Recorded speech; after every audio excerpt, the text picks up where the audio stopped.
কি অশ্বিনী, আজও তো সব গেল।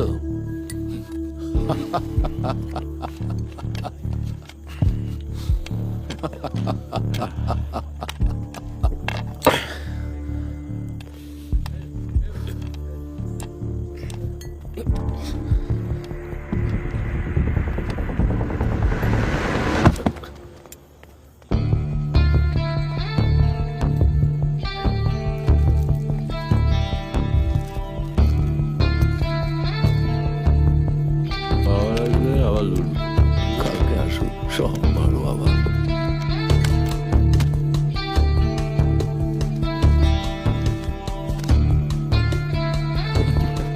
আর কিছু লাগবে?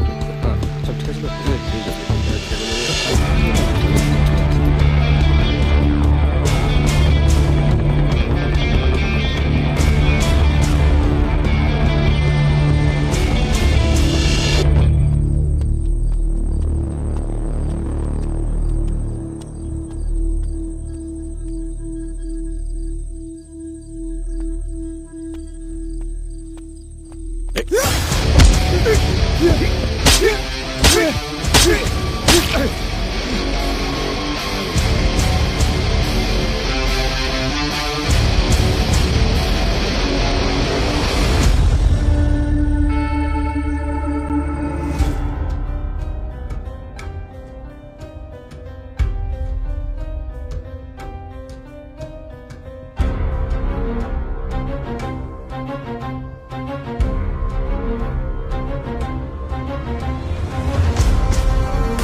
স্যার, বলুন, বসো।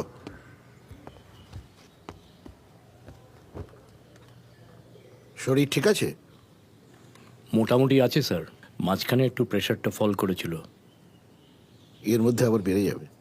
সরি? না না, কিছু না। রাতে ঘুম ঠিক হচ্ছে তো? ভালোই হচ্ছে স্যার। আমার তো একদম হচ্ছে না। কেন স্যার? কারণ তুমি আর তোমার পুলিশ ডিপার্টমেন্ট রাতে নাকে সর্ষের তেল দিয়ে ঘুমাও, আর কলকাতা শহরে সার্কাস চলে, the great Bengal crime circus. দেখো, দেখেছো? একদিন খুন, একদিন ডাকাতি, এখন তো আবার শুরু হয়েছে হেরোইনের কারবার। Sir, we are trying our best. Your best is not enough. এখন দিল্লি আবার ঘাড়ের উপর উঠে বসে আছে। চীনের যুদ্ধের ক্ষত এখনো মেটেনি, পাবলিক এমনি ক্ষেপে আছে। একটু এদিক ওদিক কিছু হলে পরে ইলেকশনে। স্যার, এই বাড়তে থাকা ক্রাইমের পেছনে চাইনিজ ট্রায়াডের হাত আছে। এটাও এক ধরনের যুদ্ধ স্যার। এখানে অস্ত্রের বদলে ড্রাগস ব্যবহার করা হচ্ছে, আর এই ড্রাগ সিন্ডিকেটের টাকা দিয়ে অ্যান্টি সোশ্যাল এলিমেন্টদের ফান্ডিং করা হচ্ছে। আরে বলুন, এগুলো আমি সব জানি। আর আমার এই দরজার বাইরে যে পিয়ন দাঁড়িয়ে আছে না, ওকে গিয়ে জিজ্ঞেস করো, ও সব জানে। শোনো, 1 মাসের মধ্যে পিএম আসছে এই শহরে ইলেকশন ক্যাম্পেইন করার জন্য, and I want results before that. আপনি নিশ্চিন্ত থাকুন স্যার, আমি দেখছি। চা খাবে? না স্যার। তাহলে বসে আছো কেন? আসছি স্যার।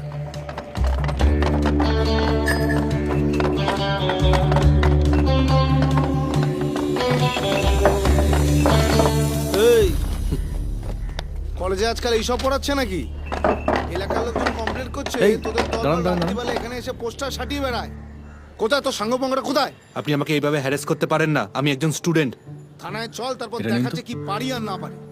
ঠিকঠাক জায়গায় দুটো ডান্ডা পড়লে না, সবার নাম মুখ থেকে হরহর করে বেরিয়ে আসবে। চল। ভুল হাত ধরেছেন।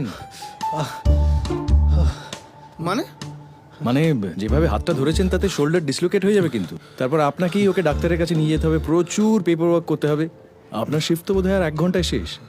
রাত 9টা অবধি থাকতে হবে, কিন্তু ঝুঁকি নিয়ে লাভ আছে? এই আপনাকে কে দালালি করতে বলেছে মশাই? আপনি কে? আমি আপনার শুভাকাঙ্ক্ষী। দেখুন, ও কিন্তু ছিচকে চোর বা পকেটমার নয়, কলেজের ছাত্র।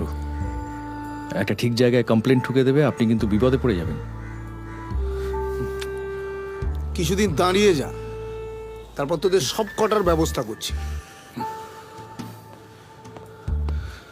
নমস্কার।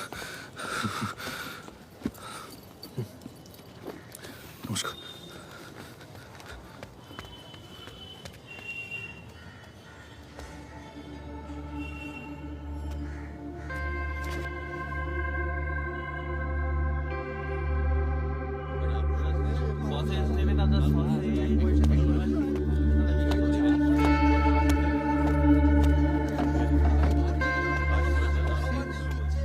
এই নাও, জ্বর কমবে।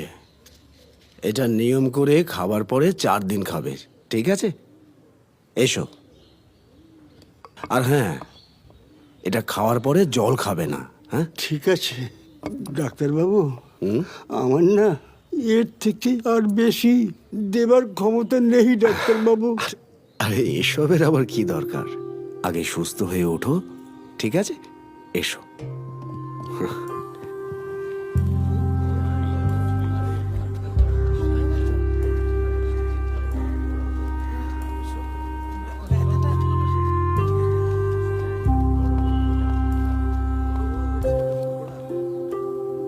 ডাক্তারবাবু, আমি আয়ুর্বেদ, হোমিওপ্যাথি এসবে খুব একটা বিশ্বাস করি না, কিন্তু আপনাকে দেখার পর আমার মানুষকে বিশ্বাস করতে খুব ইচ্ছে করে।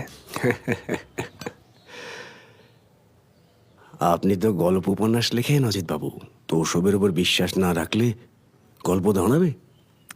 দেখুন, আপনার এই আয়ুর্বেদ থেকে বিশ্বাস আমার কোনোদিনই হবে না, কিন্তু ওই যে বলছিলাম মানুষ, রোজ আপনার এখানে বসে থাকি নানা রকম মানুষ দেখবো বলে।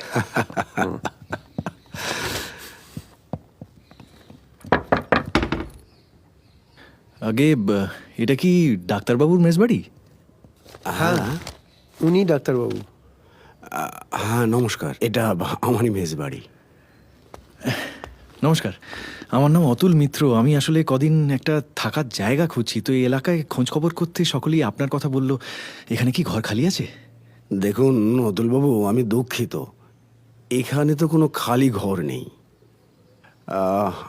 আপনি আপনি একটু ওই পাশের গলিতে খোঁজ করে দেখুন, আশা করি পেয়ে যাবেন। ঘর নেই?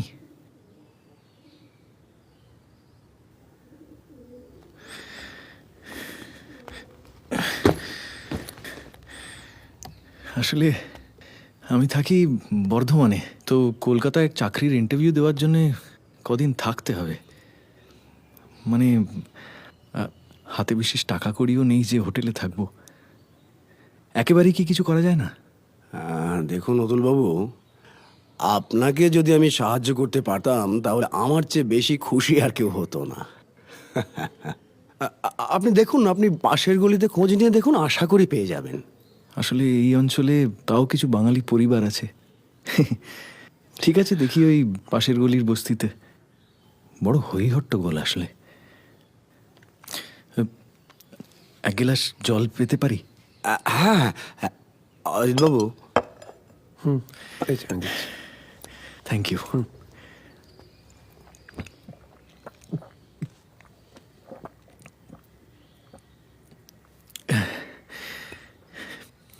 ধন্যবাদ। চলি তাহলে। আপনাদের সময় নষ্ট করার জন্য দুঃখিত। এক মিনিট, বলছি আপনি যদি চান তাহলে আমার ঘরে থাকতে পারেন, তারপর চাকরি পেলে না হয় একটা ব্যবস্থা করে নেবেন। অবশ্য যদি ডাক্তারবাবু আপনার আপত্তি না থাকে। না না, আমার আবার কিসের আপত্তি? আপনি যদি থাকতে পারেন তাতে বেশ। এতে আপনাদের ওই ঘর ভাড়াটাও ভাগাভাগি হয়ে যাবে, অর্ধেক হয়ে যাবে। হ্যাঁ, আপনাকে যে কি বলে ধন্যবাদ দেবো। আরে ধন্যবাদ তো আমি দেবো আপনাকে। শুনলেন না, ভাড়া অর্ধেক হয়ে গেল। চলুন আপনাকে আপনার ঘর দেখিয়ে দিই। চল। আসছি।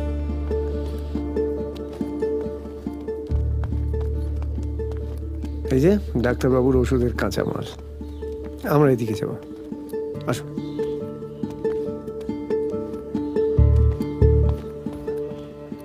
ওপরে। অতুলবাবু, আমাকে একটা দিন। আরে না না, ছি ছি। আরে দিন না। আসুন।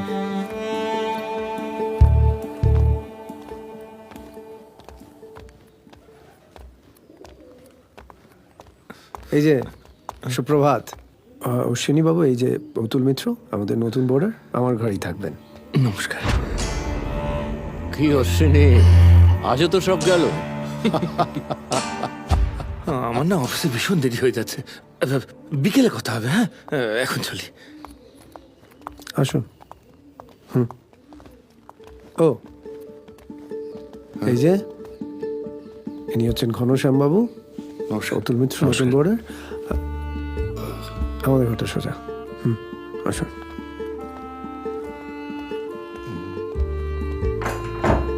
এই যে আপনার ঘর।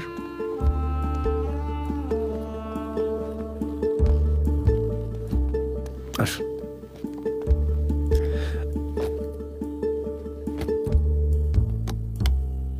ওহো, এইসব অগোছালো হয়েছে।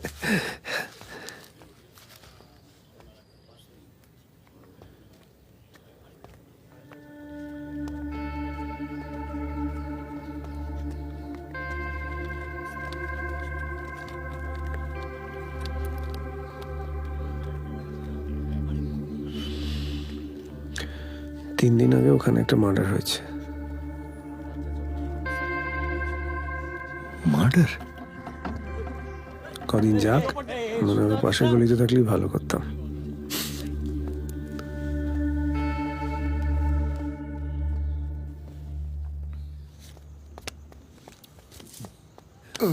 ব্যাস, সকালে তো এক প্রস্থ আলাপ হয়েই গেছে। আমার নতুন রুমমেট। আরে, আপনার সাথে তো সকালবেলা। আপনি আমাকে এইভাবে হ্যারাস করতে পারেন না। আমি একজন স্টুডেন্ট। অতুল মিত্র। আমি সুবল লাহা, প্রেসিডেন্সি কলেজ।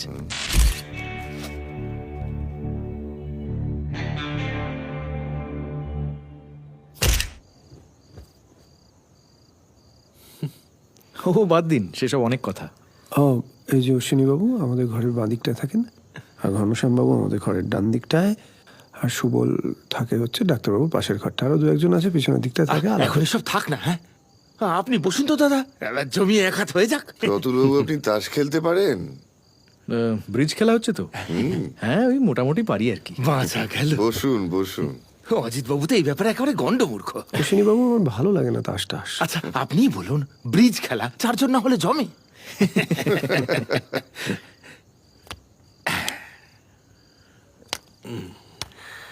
দিন গেম অ্যান্ড রাবার। আসল সময় বড় বড় তাসগুলো আপনার হাতেই চলে যায়। এটা কেবল লাখ, বুঝলেন ভাইয়া, লাখ। গোলামের কপাল যদি ভালো হয়, রানী সাহেব সব পেছন পেছন আসে। হ্যাঁ, লাখ? কোনো লাখ টাক নয়। হ্যাঁ, স্রেফ বুজরুকি আপনার, বুঝেছেন? এই, কি বললেন কথাটা? বুজরুকি কি বলেছি। বললেন কথাটা? বুজরুকি? কিসের বুজরুকি? আরে তখন কোথায় থেকে আপনি বুজরুকি আরে আপনার দেখলেন? আরে আপনি অর্ডার, আমার- অর্ডার, আমি সমস্ত পিঠ গুলো খুলে তুলেছি। আপনি তো প্রথম থেকে। আজ রাতে খাওয়া হবে না হবে না? এই যে রাধেশ্যাম, এর দয়াই দুবেলা খেতে পাই আমরা। আর মাখন লাগাতে হবে না বাবু। এই তাস খেলা বন্ধ করুন, আমি খাবার নিয়ে আসছি। হ্যাঁ, আনো আনো।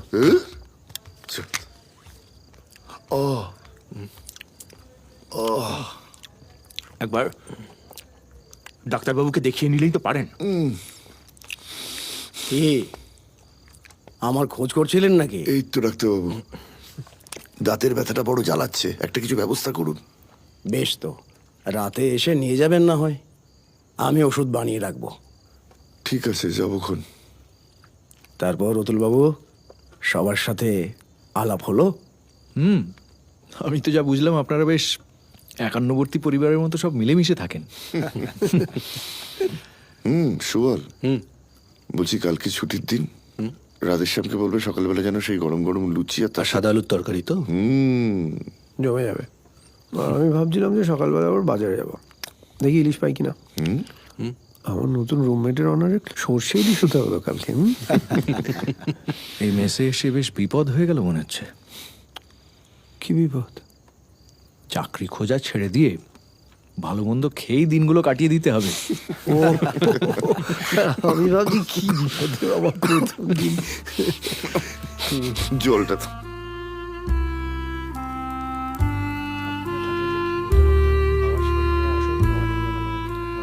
ডাক্তারবাবু তো বেশ জাগ্রত। এলাকার হতদরিদ্র মানুষের কাছে উনি ভগবান। হবে নাই বা কেন, গরিব মানুষের বিপদে আপদে অনুকূল ডাক্তারই তো ভরসা। আসলে মানুষ হিসেবে অনুকূল ডাক্তার খুবই ভালো। আর ডাক্তার হিসেবে? না, আমি এমনিতে আয়ুর্বেদ যদি খুব একটা বিশ্বাস রাখি না, জানেন। তবে আমার একবার মাথা ধরেছিল, তো ওনার কাছে ওষুধ চাইলাম, ম্যাজিকের মতো কমে গেল। অশ্বিনীবাবু, ঘনশ্যামবাবু, এদের পেশা? অশ্বিনীবাবু একটা স্থানীয় পোস্ট অফিসে চাকরি করেন, আর ঘনশ্যামবাবু বড় বাজারে একটা বড় সড়ো সোনার দোকানের কর্মচারী। আর আপনি সাহিত্যিক। প্রথমত আমরা বয়সে প্রায় সমান সমান, আপনিটা এবার কানে লাগছে। আর দ্বিতীয়ত, কি করে বুঝলে? হাতের তালুতে কালির দাগ, বাতিল লেখার পাতা পাকিয়ে পাকিয়ে ফেলা। তোমাকে দেখে তো কলকাতার লোক বলেই মনে হয়। মেসে এসে উঠলে কেন? একটা থ্রিলার উপন্যাস লিখবো বলে এ পাড়ায় এসে উঠেছিলাম, 6 মাস হয়ে গেল। 20 পাতার বেশি কিচ্ছু লিখতে পারিনি। সে কি? যা শুনলাম এখানে তো থ্রিলের অভাব আছে বলে মনে হলো না। হ্যাঁ, ওই যে বলছি 6 মাস হলো এসছি, এর মধ্যে 3টে খুন চুরি ছিনতাই লেগেই আছে। থ্রিলের অভাব নেই, কিন্তু প্লটের অভাব আছে ভাইয়া। রহস্য গল্প লিখতে গেলে মানে রহস্যের সমাধান করবে কে? হ্যাঁ, ভাবছি এবার কল্পনার জগৎ ছেড়ে বাস্তবের জগতে ফিরে আসি। একটা নামী খবরের কাগজে রিপোর্টারের চাকরি পেয়েছি। আমার কিন্তু ঘুম পাচ্ছে, আমি এবার শুলাম। তুমি শোবে না? শুচ্ছি। আচ্ছা, গুড নাইট। Good night.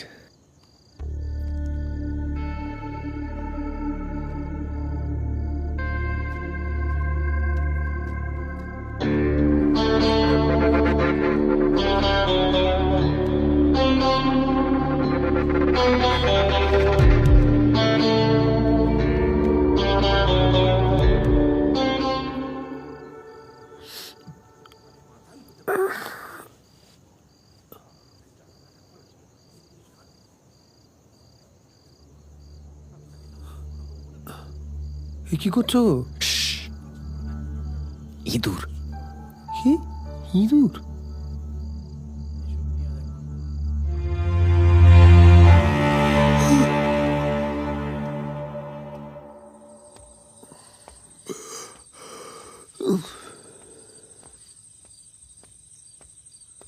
সবকিছুর একটা সীমা থাকে অশ্বিনীবাবু। আজ 3 মাস হতে চললো, আপনি বলেছিলেন এই মাসের 5 তারিখের মধ্যে আপনি পুরো টাকাটা আমাকে ফেরত দেবেন।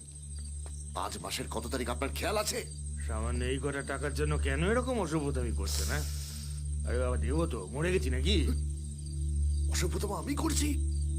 হ্যাঁ, ফাজলাম হচ্ছে। মদ খেলার জন্য টাকার অভাব হয় না, আর লোকের ধারের টাকা শোধ দিতে আপনার এত সমস্যা? আস্তে আস্তে আস্তে, সবাই ঘুমোচ্ছে তো নাকি? সামনের মাসে ওই এরিয়ারের টাকাটা পেলে তারপর আপনার সব করে টাকা আমি শোধ করে দেবো, জানতো? ঘুম পাচ্ছে এখন। যান।